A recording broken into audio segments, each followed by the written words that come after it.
Hello, beautiful creatures of this world. Today I've got a special video for you, and that is a recipe. Yay! Among my friends, I am a little bit famous for my baking. So far, no one has died, so that's good. So today I'm showing you how to bake this gorgeous vegan banana bread, by which I mean I will show you how to read a recipe that you blatantly copied from another website. You can find the link in the description, of course. This is an overview of what we're going to use, which is incredibly incomplete. That gross thing is a flax egg. Don't worry, it's not gonna taste as bad as it looks. We've got some very ripe bananas and some almonds and loads of other stuff that I'm not gonna get into now. You're gonna start off with 3 ripe bananas. As you saw, mine were really brown, and that's basically what you want them to be, because that means they're really ripe and really sweet, and you don't have to use that much additional sweetener, which you will do anyway because you like sweet stuff, but whatever. And then just mash things up properly.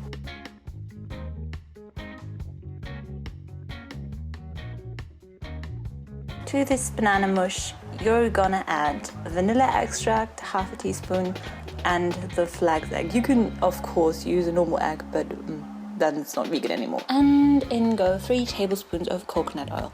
Now, the recipe said this should be melted, but I was lazy, so I just didn't bother, and it worked out just fine. So, you know. At some point around this time, you should also probably preheat your oven to 175 degrees Celsius or 350 Fahrenheit.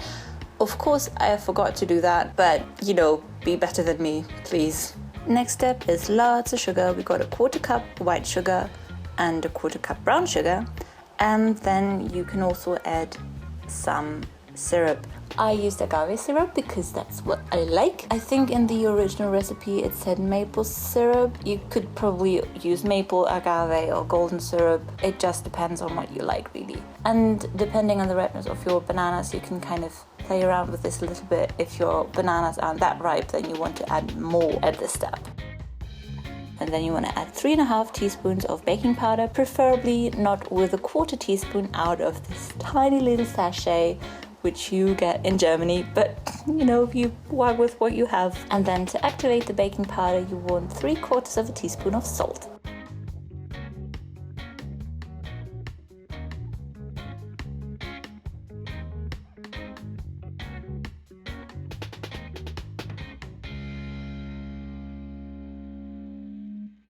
And then add 3/4 cup of milk.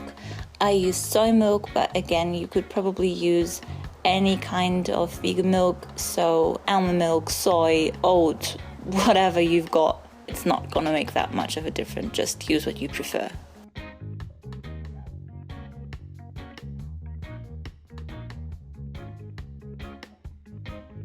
Next is half a teaspoon of cinnamon and 1¼ cup of almond meal. I was actually running out of almond meal in the very middle of this, so I just switched to, I think, hazelnut meal, which worked just as fine. Just be sure to let allergic people know what you're putting in there, because this could end really nasty.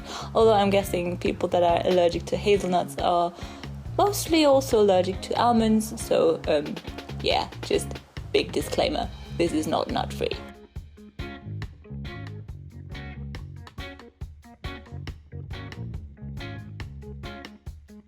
Then 1¼ cup of flour. I used just plain white flour.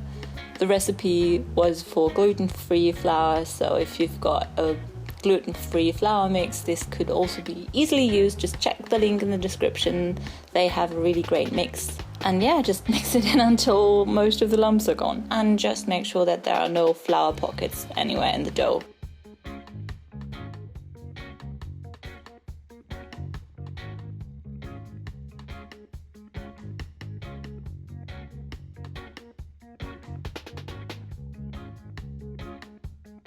And the last step is 1¼ cup of oats. Again, the recipe calls for gluten-free oats.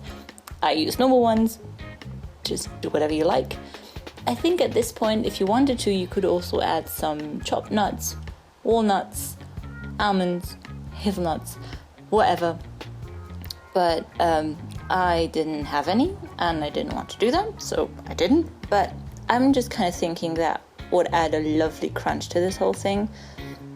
So yeah, if you've got some lying around, just do that.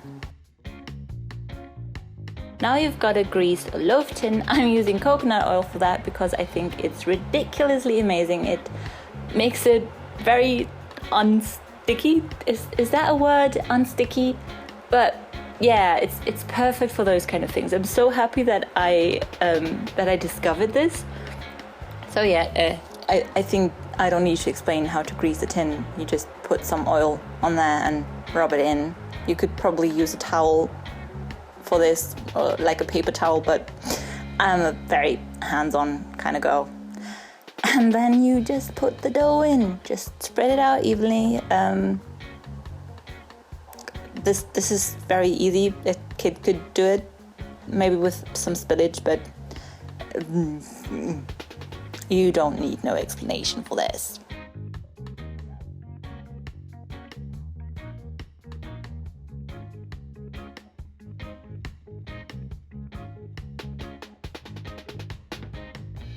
And then off to the oven at 175 degrees as mentioned for around 45 to 60 minutes. You might want to check it early just in case. And we're done! Isn't this lovely? Now you really want to let this cool for actually around an hour if you can wait that long, because otherwise you're just gonna have a crumbly mess when you're trying to slice this. This is actually the morning after because the lighting was too bad to take proper pictures and videos of it. So yeah, I actually like to leave it in the tin for the duration of, well, me eating it up, because the sides don't dry out that way. But of course you're more than welcome to just take them out and probably store it in an airtight container if you feel so obliged. But yeah, just look at this gorgeous moist banana bread. This is actually an absolute favorite of mine. I don't think I will ever do anything else with my leftover bananas, and there are always leftover bananas in this household. I always buy way too many and then I forget them. Anyway, if you like this video, let me know if you want to see more recipe videos of things that I've actually adapted and not just copied. And yeah, I will see you next time. Until then, take care and enjoy your banana bread if you're trying this recipe. Bye bye!